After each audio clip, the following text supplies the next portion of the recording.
Hello, and welcome to this training on HUD's Public Housing Asset Repositioning Fee, or ARF. This training is intended for staff of a public housing authority that is demolishing or disposing public housing units in accordance with federal regulation. During this training, we're going to discuss the Asset Repositioning Fee, or ARF, as outlined in Regulation 24 CFR 990.190H. The goal of this training is for those PHAs that are repositioning public housing projects to understand what ARF is, determine eligible and ineligible projects, understand the ARF timeline, and understand the importance of PIC data accuracy. This training will focus on ARF and the most recent PAH Notice 2021-37. ARF is a component of the operating fund formula. As a result, PHAs do not receive asset repositioning fees. Rather, PHAs receive operating subsidy, where ARF can be a component of the formula used to determine operating subsidy amounts. The operating fund formula generates operating subsidy eligibility. Operating subsidy can be used for any eligible operating fund activity identified in Section 9E of the U.S. Housing Act of 1937 as amended. ARF is not intended for individual units within a multi-unit building. First, we must understand which projects may be eligible for ARF. Public housing units removed from public housing via Section 18 demolition or disposition, Hope 6, or choice neighborhoods are eligible for ARF. PAH Notice 2021-37 added ARF eligibility for projects or entire buildings demolished with de minimis and removes eligibility for units sold under an approved homeownership plan. PAH Notice 2021-37 includes ARF eligibility for RAD Section 18 blends when the entire building is removed via Section 18. Individual units within a multi-unit building are not eligible for ARF. ARF eligibility is dependent on the entire project or entire buildings transitioning out of public housing. It is important to note that in order to be eligible for ARF, all units in a project or entire building must transition out of the PHA's inventory. For example, if a building has 4 units and only 2 units in the building are Section 18 and the other 2 units are being converted to RAD PBV, then the entire building would not be eligible for ARF. There are several project types that are not eligible for ARF. This includes projects converted to RAD PBV and RAD PBRA, projects approved by HUD for voluntary or required conversion under Section 22 and Section 33, mixed finance modernization projects, and as noted earlier in this presentation, units sold with an approved homeownership plan in accordance with Section 32. Units that have reached the end of the ARF timeline but have not been removed from the ACC inventory are also no longer eligible for ARF. Changes to the ARF data elements must be done before the end of the first year of eligibility. After the first year of ARF, PHAs are not able to make changes to their demolition or disposition application. Projects may become eligible for ARF after the submission of the HUD 52723 form. The form should be updated to reflect such changes dependent on the removal of units during various milestones of the operating subsidy process. The form must accurately reflect eligibility by the revisions deadline. To fully understand ARF and the relationship between operating subsidy and how to calculate, there are a few definitions and data elements that the PHA must understand. First, the project expense level is key to the ARF calculation because it will determine the amount of ARF received by the PHA. The project expense level, known as PEL, is the amount of estimated non-utility operating expenses for each project expressed as a per-unit month or PUM cost. This amount is reported on Form HUD 52723, and the PHA must make sure that this is accurate, in particular for the first year. The starting PEL used to calculate the ARF amounts is found on the Operating Fund Calculation of Operating Subsidy, HUD Form 52723, that coincides with the same year ARF was triggered. The PEL and PEL inflation factor from the first year of the ARF timeline are used to calculate ARFs. If a PEL is not available that year, then the PEL from the prior year is used. If that is not available, the process is continued until a PEL for the project is found. The PEL from the first year is used because the PEL can fluctuate as units are removed from inventory. The PHA must also be familiar with the term Unit Months Available, or UMA. UMAs are the total number of project units in a PHA's inventory, expressed in months for a specific time frame in which a PHA receives operating subsidy. For example, if a PHA is receiving subsidy for the month of October, November, and December for only one unit in a project, this is expressed as 3-unit months. PHAs must make sure their units are accurately reflected in Section 2, Column A of the HUD Form 52723. There are other key data elements that the PHA must be aware of in order to accurately calculate ARF. DDAP approval date.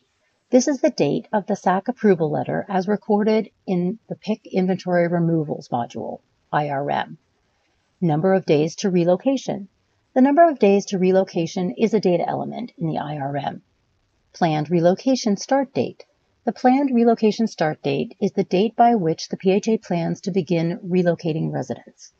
The planned relocation start date is derived by adding the number of days to relocation to the DDAP approval date. ARF trigger date is the date in which the 6 months period begins based on the end of participation move-out date of the first move-out after the planned relocation start date. ARF trigger date plus 6 months, the date 6 months after the ARF trigger date.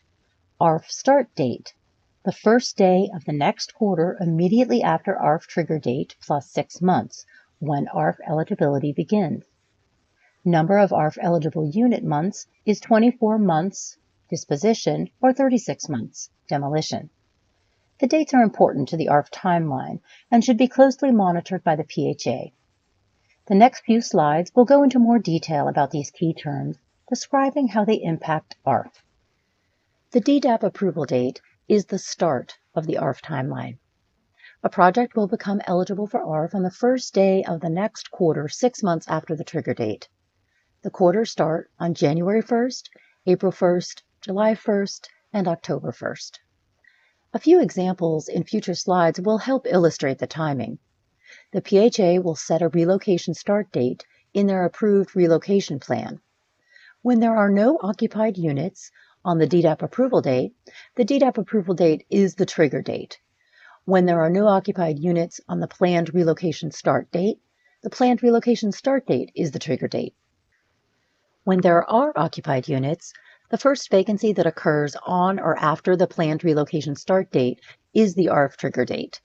The ARF trigger date is when the PHA must start counting down the 6 months. The end of participation date in the Form HUD 50058 is used to determine the first move out after the planned relocation. In certain cases, residents may move out prior to their planned relocation start date due to health and safety reasons or voluntary reasons. That type of move out will not impact or change the ARF trigger date. The days to relocation is a critical date in the ARF timeline. The PHA must determine the planned relocation date if units are occupied on the SAC DDAP approval date. Then the PHA is required to give residents a minimum 90-day notice of relocation. This means that the PHA cannot require residents to move less than 90 days from DDAP unless there is an imminent threat to health and safety. For DDAPs with occupied units, this is the most flexible and critical date of the ARF timeline, the days to relocation. The number of days to relocation must be at least 90 days from when the families were notified and the PHA plans to begin relocation. As was mentioned in the previous slide, the days to relocation in the first year of ARF eligibility is critical. It is generally the only field that can be changed after review by the field office, and the change requires a brief explanation.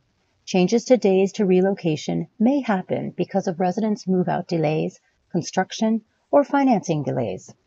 A PHA may make changes to a submitted days to relocation for both approved and not yet approved DDAPs. The field office will deny the request for a change if the changes were submitted past the operating fund revision data deadline in the first year of ARF eligibility.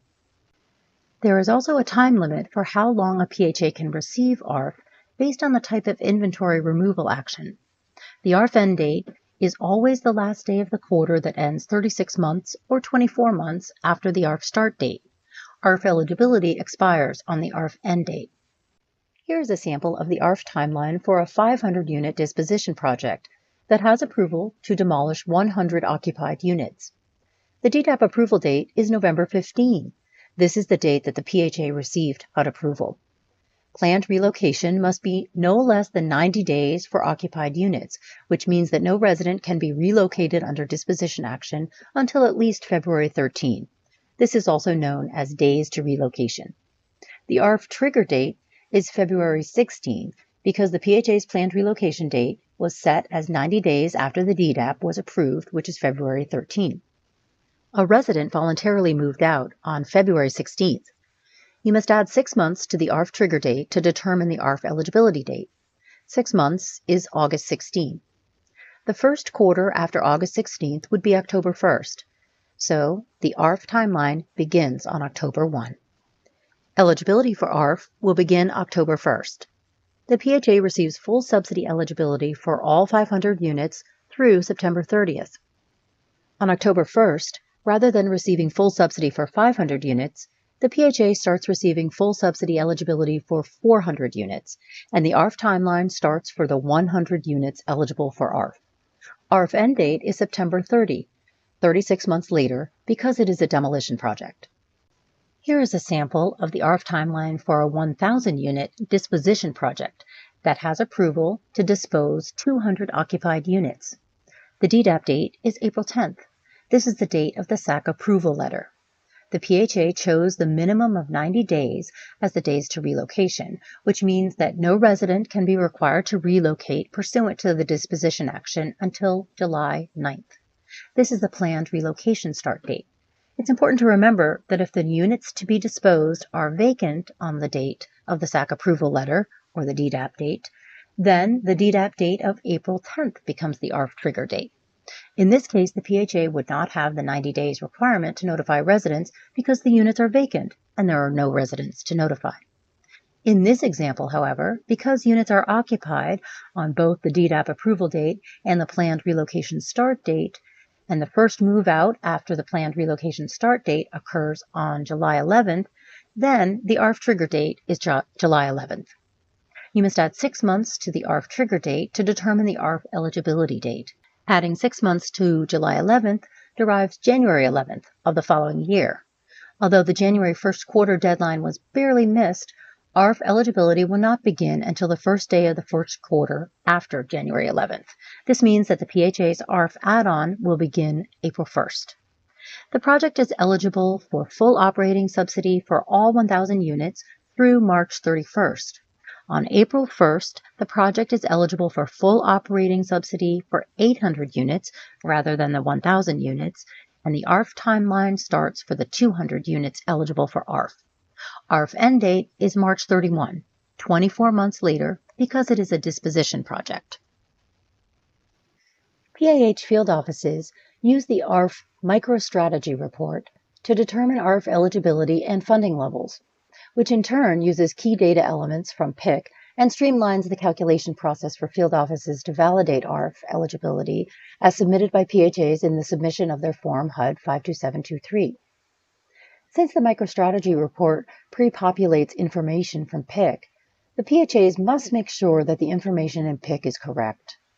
PHAs can access the OpFund MicroStrategy report from the main menu of HUD Secure Systems by clicking on the Operating Fund Business Intelligence link. The ARF timeline applies to an entire demolition disposition approval and covers all ARF eligible units in a given DDAP.